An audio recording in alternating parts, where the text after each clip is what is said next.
much lighter subject today to the trading. It's literally a much lighter one because we're going to talk about MicroPython. Anyone heard about it? 1, 2. So I assume that everyone here is familiar with Python, since here you are at least familiar with it or you're interested in learning about it. Most of you probably use Python for trading. For those scripts,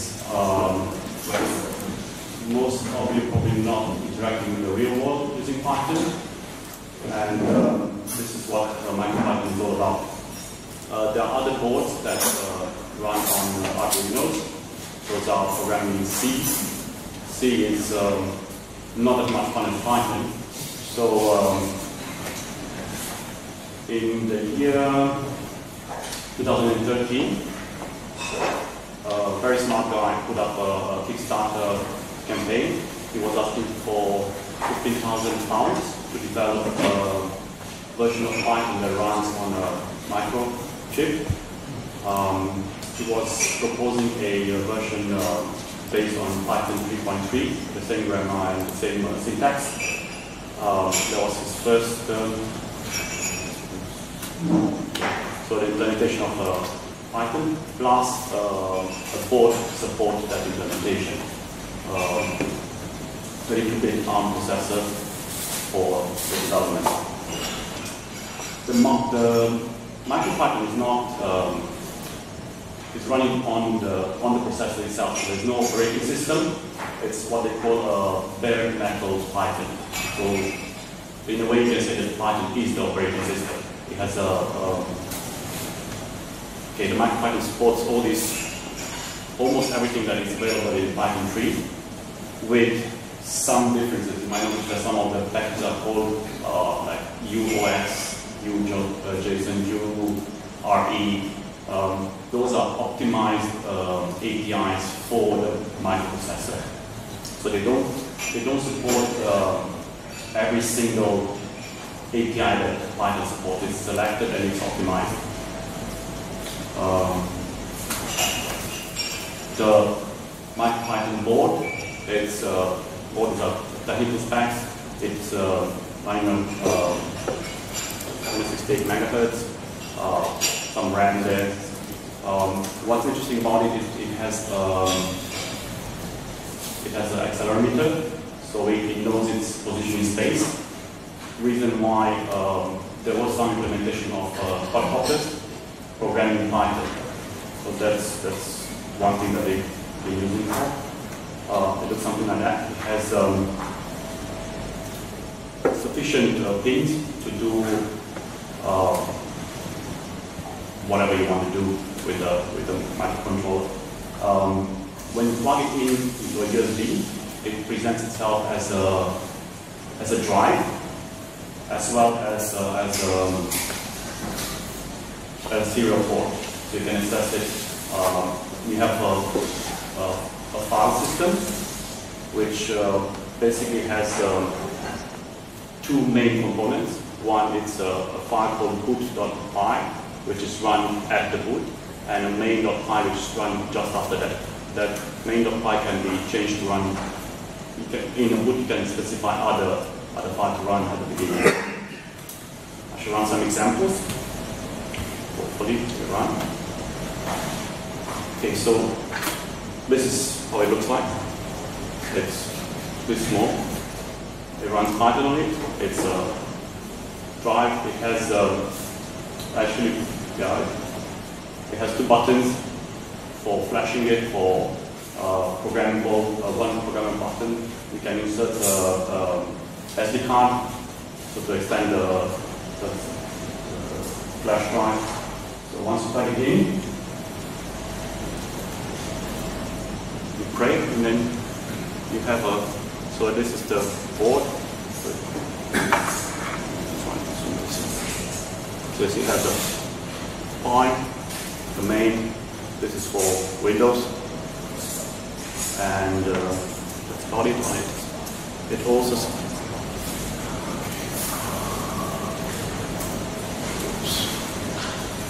so it presents itself as a Okay.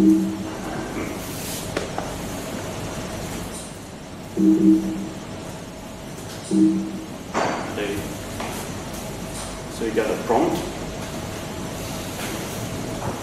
You can type any. Is it big enough? Can everybody see? Yeah. Is it big enough? So it's basically so the Python prompt. It does everything you tell it to do. 1 plus 1, it knows it's 2. It does, well, basically everything. It's, as I said, there's no operating system, so itself it's a OS, it's a complaint.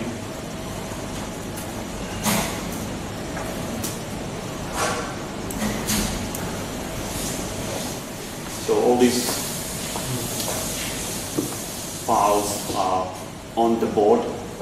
Everything that it runs here, it actually runs here, not on my Mac.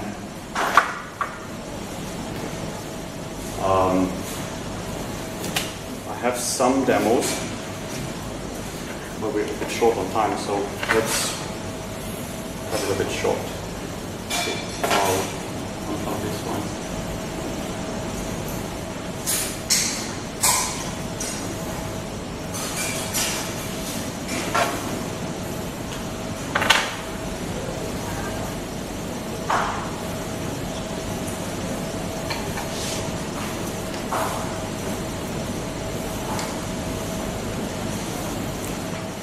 So in the main, as I said, it will execute whatever you put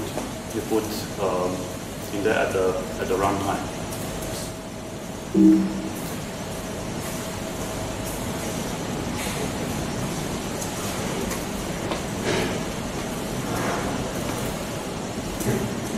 For any code that it's in there, it runs. Theoretically.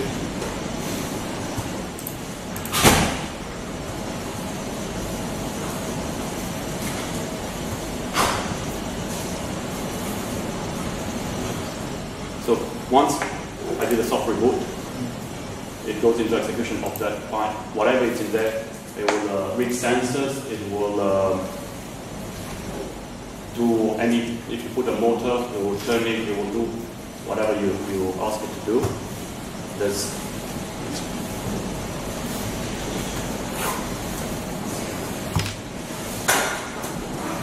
So there's a little bit of help. What shows you roughly what it can do. It's you create objects like LEDs are objects that you can turn on and off. Let's say.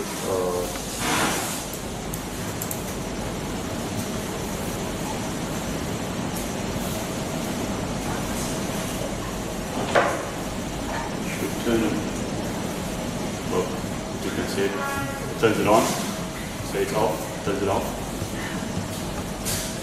Done correctly. There you go. It has 4 LEDs on it. By default, there are 4 colors that you can do as an indicator of certain function that you're using. You want to see that you're connected to the internet, turn on blue, or you select Bluetooth, then blue, so on and so forth. Other things that you can do.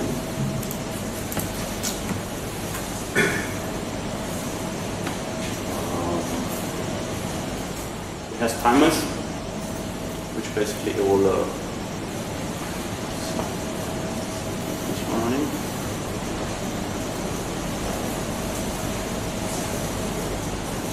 Yes, no. Okay.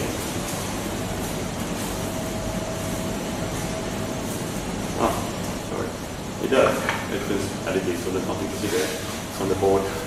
So basically, basically you see the code. It has a zoom on this. Oops. So it has callback functions with timers set to turn LEDs on and off. So it runs in the background. It has 12 timers that you can program for different functions that will just at different frequencies and will call the functions.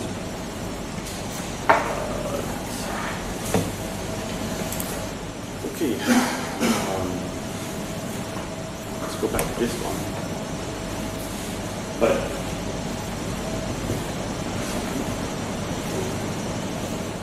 as you see, this one currently supports Bluetooth, so you can plug in a Bluetooth. I have one here, a Bluetooth module, and so you can do a connection with your desktop or with your smartphone, or unfortunately not iPhones. This module is also for iPhones, they have different protocols, so Android only.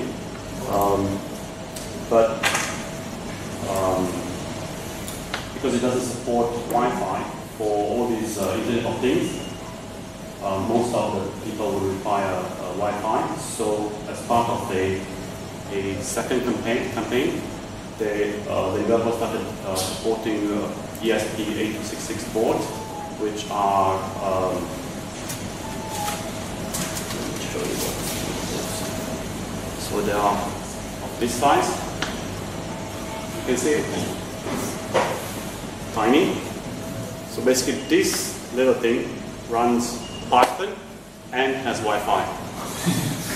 So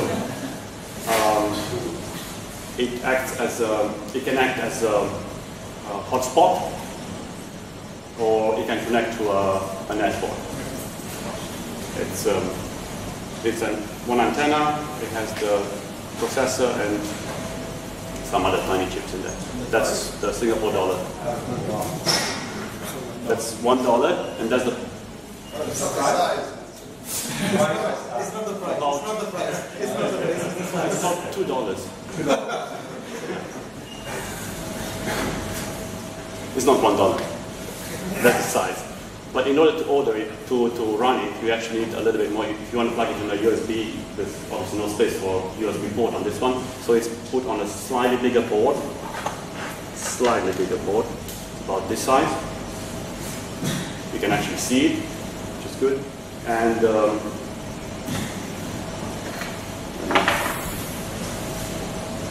sure, one more example. Let me unplug the old one.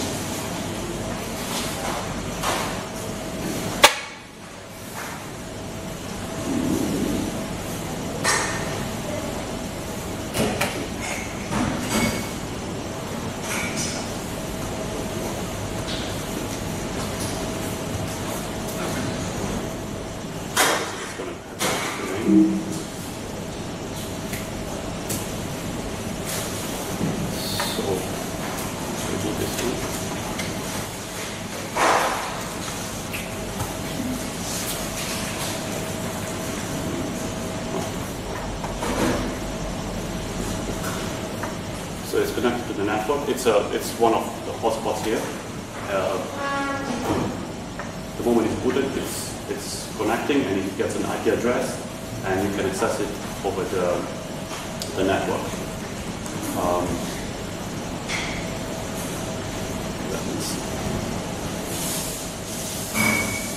Okay. This currently runs a small. So basically, you can build a small web survey site. We're not going to build anything of the size of Apache or serve complicated JavaScript pages and loads of data, but it can serve API. So basically, you can turn on LEDs, you can turn on motors remotely by accessing a website. As code is very simple, it's just reading the request. From an API, I plug in something that looks like this. If anyone knows what it is, put it here. Let's try it.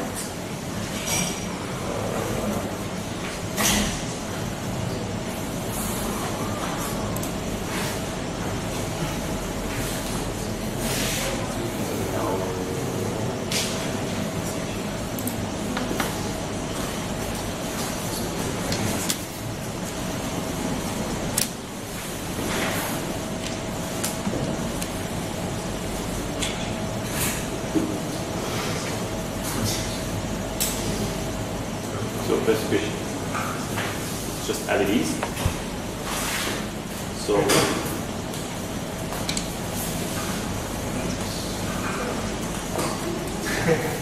we change the colors by pulling a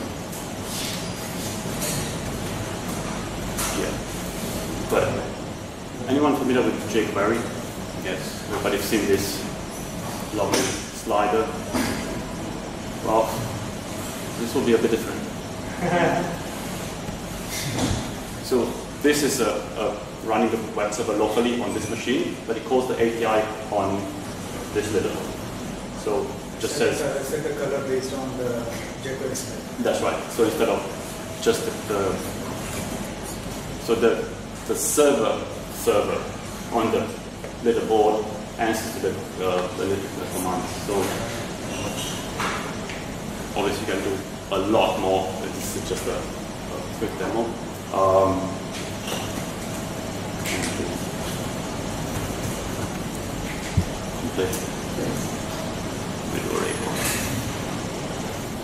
So back to the. There's currently quite a lot of companies developing boards that support Python, and they are getting more and more complex. What I showed you here is the simplest one. There are some that are quite specific for different purposes. There are some that are generic. So MicroPython, if anyone's familiar with it, from BBC, it's for educational purposes. Anyway, all these boards currently they are more used for education. They're very easy to program for the kids. They get more interested in coding when they see a light turning on or a beep coming out of a device, instead of just looking at the screen and seeing lines and lines and lines of code. So a blinking light just to get them attention, or a motor turning. They can cut paper and put it on the motor, and they do a lot of crazy things. But they code in Python. So that's and the price is really quite acceptable. $13 they give for education purposes, and then there are some much more complex. These are they connect to the 4G network, but to the LTE-M, which I don't think Singapore is supported yet. I heard rumors that M1 and Singtel are talking to Ericsson and to Nokia to support all this. I don't know if they are available or not. And these are several boards, and they have adapters like the. Let me see. I think PySense. This one is basically a weather station. It has all the temperature, humidity, all the sensors on that board. You plug in one of those. I think they're all compatible, and you have a portable weather station. So this is, for example, very good for big farms, which have a large area, and they just place everywhere, and then they get real data. The other one it's a GPS tracker. So same thing, and the price again, it's very acceptable, 20 to 50 pounds. What about the power when you're using these kinds of things in remote areas? I guess solar power will do. Okay. 5 volts. 5 volts. Yeah. Must be USB. Yeah. USBs, and that's why you need to use the LTE-M. Those are really low powered network. You can't use the normal 4G. It's going to kill everything. So to be honest, that's about it. Much like the topic. much like the topic.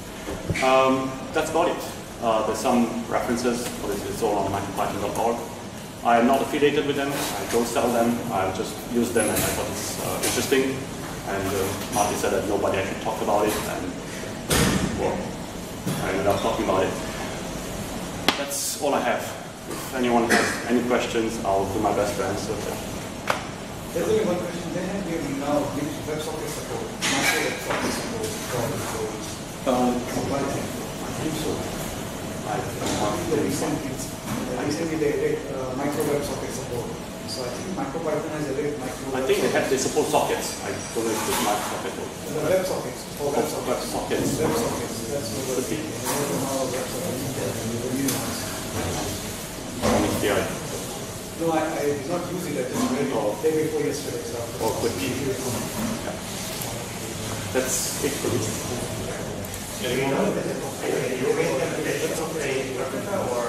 It's completely new. It's from They don't use MicroPython or... No. They started from scratch because they wanted to optimize as much as possible. You can imagine it's like those JavaScript photon boards, photon that you have with so they can use anything else. Similar to Python.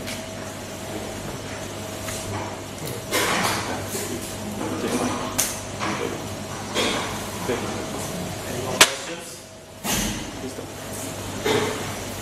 I guess you will still be here for. Yeah. What are the limitations of this boss compared to like other bosses you program in C, for example?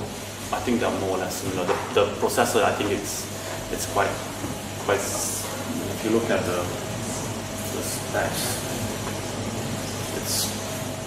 it's probably more powerful than the processor I used when I started programming.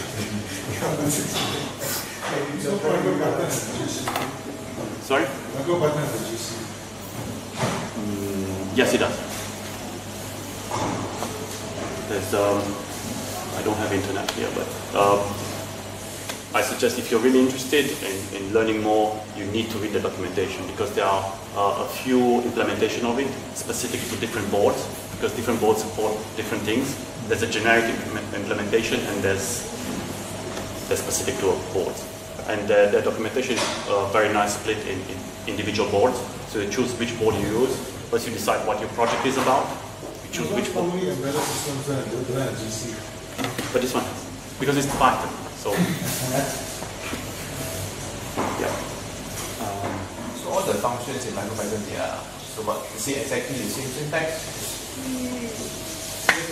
A little bit. So you have to, if you want to port libraries, for example, you have to try and error. Because, or you read the documentation, because they are quite specific in the documentation what's supported and what's not.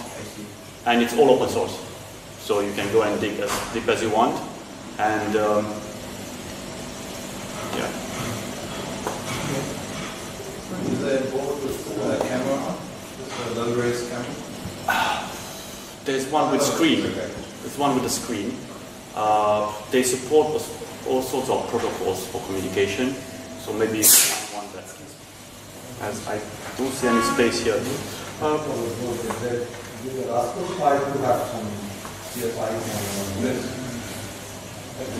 ones. Yeah, the camera was required for a lot of.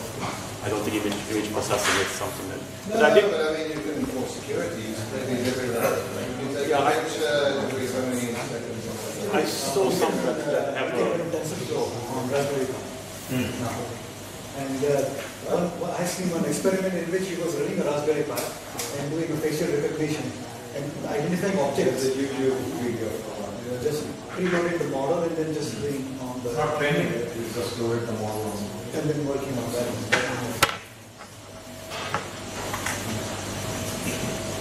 Yeah. Okay. Thank you very much.